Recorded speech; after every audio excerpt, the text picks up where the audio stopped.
नमस्कार दोस्तों, welcome to my YouTube channel Ramesh Hindi visit. कल की क्लास में हम आपको बता रहे थे व्यंजनों संबंधी महत्वपूर्ण तथ्य, कुछ तथ्य रह गए थे जो आपको बताना था। और आपके लिए बता दूं मैं कि वर्णमाला का आज का लास्ट टॉपिक है। इसके बाद वर्णमाला फिनिश।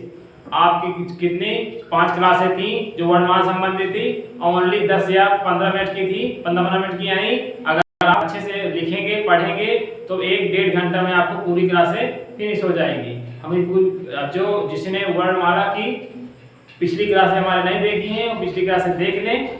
अब दोस्तों हम चलते हैं, कुछ पॉइंट जो रह गए थे व्यंजन के, वो क्या थे कि प्राणत्व के आधार पर जो ध्वनियां हैं वो कितने प्रकार की होती हैं। तो दोस्तों 2 प्रकार की होती है। कितने प्रकार की होती हैं? तो दोस्तों वो 2 प्रकार की होती हैं। कौन कौन? पहला होता है कौन सा? अल्पप्राण।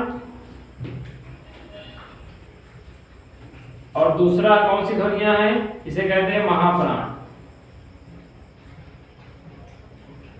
दोस्तों एक तो हमारे माइंड में ये क्वेश्चन चलेगा कि अल्पप्राण किसे कहते हैं। अल्प का मतलब होता है कम, अल्प का मतलब होता है कम, और प्राण का मतलब होता है वायु।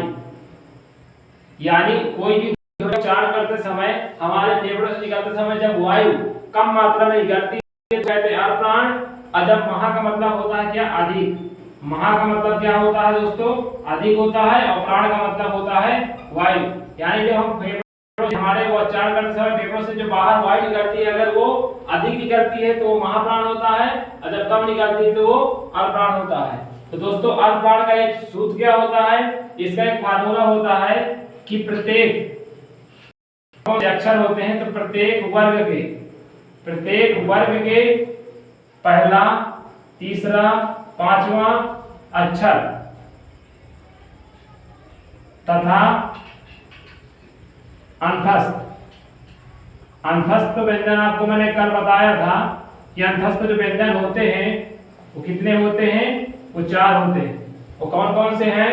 तो वो हैं या, वा, रा और ला। तो ये हमारे क्या है? या, रा, ला, वा। और ये जो हमारा ये सूत्र है पहला, तीसरा, 5वां, तो ये प्रत्येक वर्ग जो हमने कल आपको बताया था कि वर्ग होते हैं 5, तो सभी के पहला, तीसरा और 5वां जो अक्षर होता है और ये अंतस्थ व्यंजन ये सभी होते हैं किसमें आएंगे? अल्पप्राण के अंतर्गत आएंगे। और महाप्राण का जो सूत्र होता है उसमें क्या होता है? प्रत्येक वर्ग का दूसरा अक्षर, दूसरा चौथा अक्षर तथा ऊष्म व्यंजन। दोस्तों ऊष्म व्यंजन हमने कल आपको बता चुके थे कि जो सा होते हैं, जो 3 सा होते हैं और हा होते हैं, ये क्या है? ऊष्म व्यंजन है।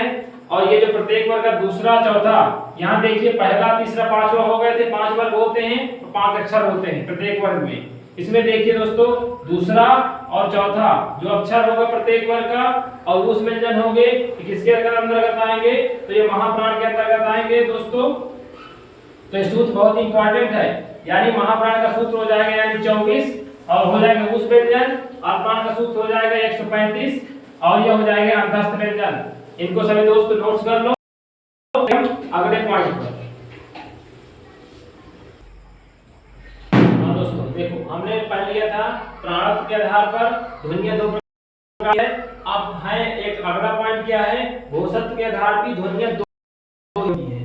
अब अंतर क्या है दोनों में? पहली होती है अघोष ध्वनियां, दूसरी होती सघोष या घोष ध्वनियां। दोस्तों अघोष का मतलब क्या होता है? जिसमें क्या? घोष का मतलब होता है कंपन, आ मतलब नहीं, यानी जिसके उच्चारण करते समय स्वर यंत्रियों में कंपन ना हो उसे कहते हैं अघोष ध्वनियां, और जिसमें कंपन होता है उसे कहते हैं सघोष या घोष ध्वनियां होते हैं। दोस्तों अघोष में क्या होता है? जिसमें कंपन नहीं होता। अब कौन कौन से होता है? इसका जो सूत्र होता है क्या होता है कि प्रत्येक वर्ग का पहला, दूसरा अक्षर, प्रत्येक वर्ग का पहला, दूसरा अक्षर तथा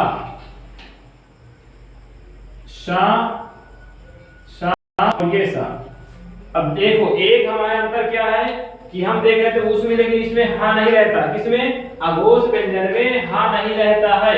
अब प्रत्येक वर्ग का पहला और दूसरा अक्षर होता है, लेकिन हाँ नहीं होता है, तीनों सा होते हैं उसमें। प्रत्येक वर्ग का यानी 5 वर्ग हैं, का, चा, टा, ता और पा। सबके अक्षर पहला और दूसरा जो अक्षर होता है हमारा वो हो गए, और 3 ये हो गए। तो ये हमारे कौन होते हैं? अघोष ध्वनियां होती हैं। सघोष का सूत्र क्या होता है? इसमें भी वर्ग, प्रत्येक वर्ग का तीसरा, चौथा, पांच अक्षर तथा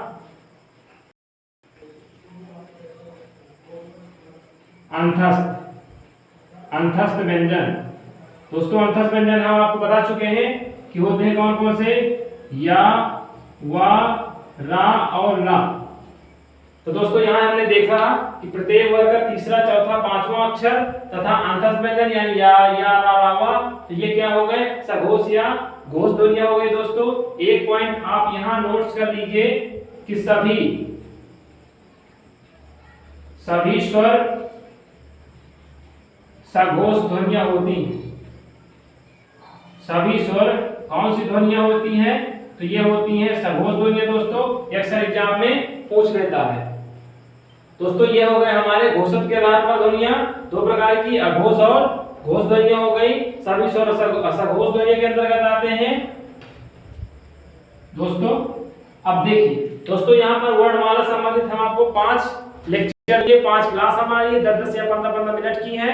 तो सभी वर्णमाला उसमें वो हो गए, सभी पॉइंट हो गए वर्णमाला के, उसमें फिनिश हो गए। और ये हमारा आज का लास्ट टॉपिक था किसके? वर्णमाला से लेकर संबंधित। आपको बता दें कल के लिए खुशखबरी ये कि कल अब वर्णमाला संबंधित जितने भी एग्जाम में आए हुए क्वेश्चन होंगे सबका कल प्रैक्टिस सेशन होना है।